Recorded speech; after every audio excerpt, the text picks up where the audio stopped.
We begin with the concept of definite integral as area under a curve. So here by area under a curve, we mean that we are trying to find the area between any curve and the x-axis between the two limits on x. So what it means is like this. Suppose let's consider that we are having the graph of certain function.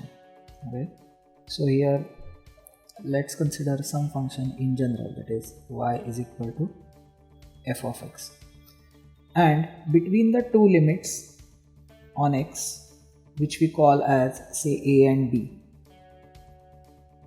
now we see that the area which is under the curve but above x-axis and between these two vertical limits, that is between x equal to a and b, whatever is the area, alright, we are interested to find out what is that area. So this is what is called as area under the curve, and that is the starting point of the definite integrals.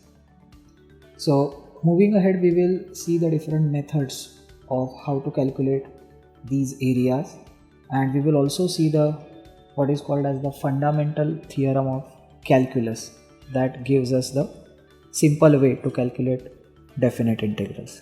Right? Now one clarification in this regard, that is, although we say that it's area under a curve, it need not be physically below the curve, because it may happen that sometimes the curve itself may be going below x-axis. Now here if you see, for some part the curve is above x-axis, whereas for the some part curve is going below x-axis. So in this case, what do we do? That is, suppose we want to find the area between the two mentioned points, say between a and b. Okay.